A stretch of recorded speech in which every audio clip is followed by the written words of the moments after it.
Euzu billahi mineşşeytanirracim. Bismillahirrahmanirrahim. Elhamdülillahi rabbil alamin ve salatu vesselamu ala rasulina Muhammedin ve ala alihi ve sahbihi ecmaîn. Amma ba'd. Bir qardaşımızın sualıdır bu. İstədim bunu videolu olaraq çəkim və inanıram ki, bu həqiqətən də başqa qardaşları da maraqlandıran bir sualdır. Elşad Miri barədə daim qardaşlar soruşur. Əslində mən hədis inkarçıları barədə xütbəm də olub, YouTube kanalımızda var. Bu barədə bir rəddiyə videom da var. Hədis inkarçılarına, hansı ki bu Elşad Mirinin ismini unuttum, müəllimlərindən birisi 20 cilt Quran-Kərim təfsiri yazmışdı. O zaman da mənə çox gülünc gəlmişdi ki, yəni adamlar hədis inkar edirlər və hədis kitablarının hamısının lazımsız olduğunu deyirlər və Quran-Kərimin tək özünün bir kitab olaraq kifayət olduğunu deyirlər və sonra 20 cilt ona əlavə kitab yazırlar. Həqiqətən gülünc bir halda, amma Allah Azze və Cəllə insandan fəhmi alanda insan özünü bu şəkildə rəzil etmiş olur. Və qardaşlar da adətən soruşurlar ki, yəni həqiqətənmi Elşad Miri ərəb dilini bilmir? Yəni bu sual neçə dəfə mənə soruşulub. Artıq ondan sonra bu son soruşulandan sonra, dünəndən sonra istədim bir video çəkim. Yəni baxın qardaşlar, ümumiyyətlə bir kəsin, fərq etmir Elşad Miri və ya başqası, bir kəsin televiziyaya çıxması, diplomları olması, məsəl üçün özü videolarında deyir ki, universitet qurtarmışam, magistratura qurtarmışam, dini qurumlarla iş üzrə dövlət komitəsində işləmişəm, hansı ki, onlar da onu sevmirlər, bəyənmirlər, onun yanında deyirlər. Və indi deyir, doktorantura oxuyuram və s. Belə şanlı bir diplom keçmişi var da Elşad bəyin. Ancaq baxırıq ki, bugün biz nə üçün deyirik ərəb dilində? Yəni adam bilir ki, ərəb dilində ümumiyyətlə heç nə danışmır, heç bir nəql oxumur, heç bir mətn oxumur ki, nə oxuyacaq ərəb dilində? Hədisləri qəbul etmir, alimlərin sözlərini qəbul etmir, hədis şərhlərini qəbul etmir, təfsirləri qəbul etmir. Zaten adam ərəb dilində heç nə oxuya bilməz. Çünki ərəb dilində olan heç bir qaynağı qəbul etmir. Yerdə qalır bir dənə oxuya biləcəyi, ərəb dilində oxuya biləcəyi Quran-Kərim qalır. Onu da adam oxuyanda nə təcvid edə bilir, nə məxrəcləri düzgün çıxarda bilir, nə baxırsan ki, adam Quran-Kərim oxuyur, ayət oxuyur. Yəni 2 sətirlik bir ayəti və ya 1 sətirlik bir ayəti qıra-qıra, yəni əlifbanı yeni öyrənib Quran oxumağa başlayan bir uşaq kimi və bir gənc kimi başlayır oxumağa. Biz buradan əminik ki, bu adam ərəb dilini bilmir. Bu birinci məsələ. İkinci məsələ, xatırlayırsınızsa, onun Gündüz İsmailovla bir debatı var idi və o Quranı təfsir etdiyindən, təfsir edəcəyindən, hətta Əli İmran surəsi təfsirini çıxartdığından danışırdı və o zaman arada bir məsələ oldu ki, ərəbcə debat məsələsi oldu. Orada da görürsünüz ki, ondan boyun qaçırtdı. Çünki bu adam həqiqətən də ərəb dilini bilmir, ümumiyyətlə Quran oxumağı bilmir. Sadəcə belə deyək də, bu son zaman insanların hallarından birisidir ki, dini yaşaya bilməyəndə öz nəfslərini uyğunlaşdırmağa çalışırlar. Çünki iki cür insan var da, ya bu dini qəbul edir, bunu yaşayır, bu dinə özünü intisab edir və onunla əməl edir və ya da əməl etmir, bu qrup da iki hissəyə bölünür. Əməl etmir, deyir, mən etmirəm. Tutaq ki, Allah Azze və Cəllə bunu haram edib, amma mən edirəm. Və ya əmr edib, amma mən bunu etmirəm. Elşad kimi insanlar nə edirlər? Allah Azze və Cəllənin halalları və haramları barədə öz nəfslərinə Quran ayətlərini uydurmağa çalışırlar. Hicab, qadın hicab taxmasın, orada ayətdə bir şeylər tapırlar ki, bəs ayət demədi ki, filan kəs getsin başına bu rəngdə, bu ölçüdə, bu şəkildə hicab bağlansın. Sanki bunlar gözləyirlər ki, Quran-Kərimi açacaqlar, orada bir şəkil olacaq, həmin şəkilə uyğun da eləyəcəklər. Bu belə deyil. Və ya da yenə bu yaxınlarda bir hədis inkarçısı var idi, onunla danışırdıq, onu dəvət eləməyə çalışırdım və adam taksi şofördür. Nə deyirdim? Deyirdi, Quranda var o, Quranda var, Quranda var. Əlbəttə ki, dediyimiz hər şey Quranda var və dəlillərini gətirirdim. Sadəcə axırda qayıtdım ki, qardaş, sən nə işlə məşğulsan? Dedi, bəs taksi şoförüyəm, daim maşın. Dedim, maşının mexanikadır, deyir, bəli. Deyirəm, skorsu keçirdəndə mufta ilə keçirdirsən də, deyirəm, Quranda var. Durur, baxır mən. Deyirəm, qardaşım, Quran-Kərimdə hər işi əhlinə buraxmaq var. Fəsəlu əhlə zikrin kuntum la ta'lamun. Bilmirsinizsə zikr əhlinə, yəni əhlindən soruşun.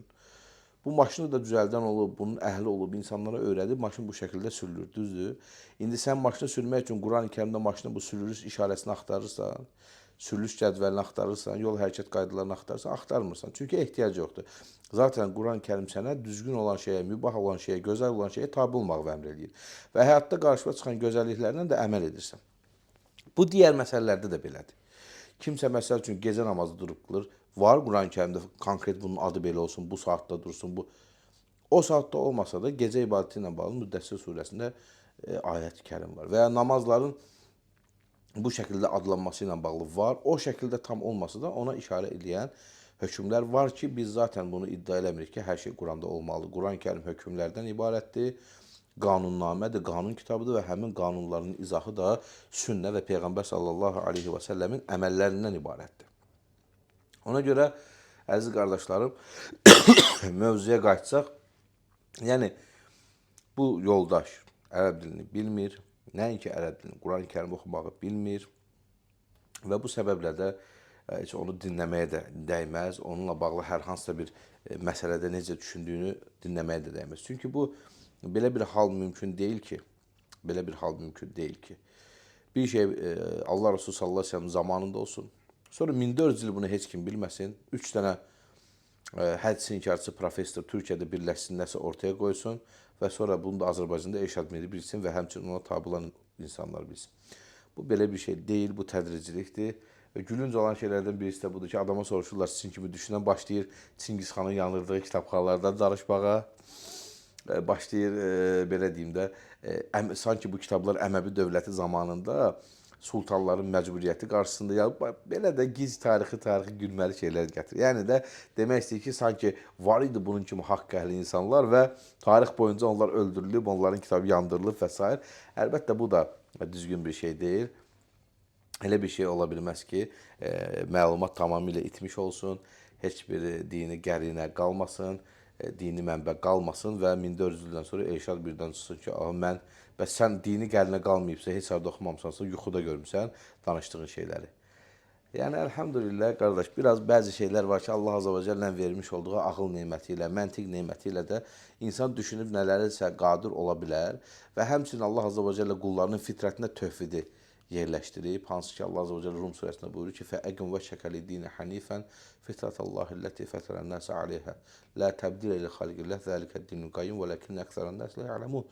Allah Azza və Cəllə buyurur ki, üzünü Allahın insanları yaratmış olduğu hənifliyə doğru çevir. Və Allahın yaratdığında heç bir dəyişiklik ola bilməz. İnsanların çoxu bunu bilmir.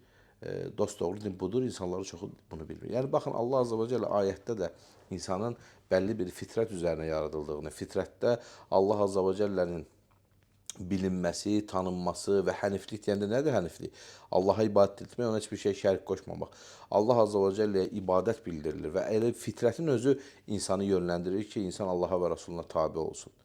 Mümkün deyil belə bir şey. Və həmçinin bu cür insanların, qardaşım, düzdür, sual verilib Elşad Mirinin ərəbcəsi barədə mən daha çox danışdıqlarına yönəlirəm. Çünki onun ərəbcəsi barədə deyəcək heç nə yoxdur.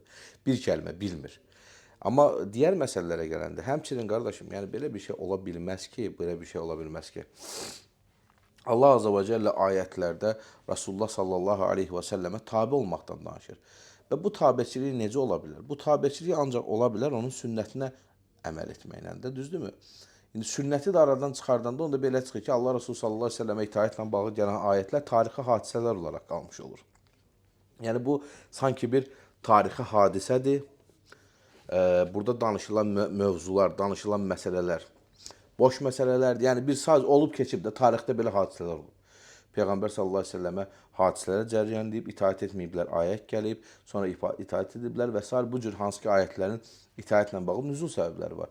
Və yaxud da sahabələr Allah və Rasuluna tabiçiliyə görə tərifləniblər, üstün tutmaya görə tərifləniblər, bir çox ayətlər var. Onda belə çıxır ki, bu ayətlər hamısı tarixi hadisələrin təhlilidir sadəcə. Yəni, tarixdə belə hadisə olub, yazaq bunu bir kənara ki, filan tarixdə belə bir şey olub. Mənasız bir şeydir bu. Onda sən Quran-Kərimi, o türklərdə tarixsəlçilik deyilən bir şey vardı, hansı ki, onlar da bir firqədir İslamda. Onlara o adın qoyulmanın səbəbi nədir? Onlar da hədisləri inkar edirlər və hansı ki, onlara itaətlə bağlı ayətləri gətirəndə bunları tarixi hadisələr kimi dəyərləndirirlər. Bu da Allah qorusun apaçıq bir küfürdür.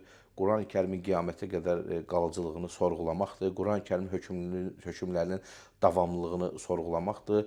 Bu apaçıq bir küfürdür. Allah qorusun insanı bu hala düşməkdən. Onun üçün ehtiyatlı olun. Bu cür insanların sehirli sözlərinə aldanmayın. Allah Azze ve Celle bize eşitib faydalanan qullarından etsin. Əmin. Velhamdülillahi Rabbil alemin.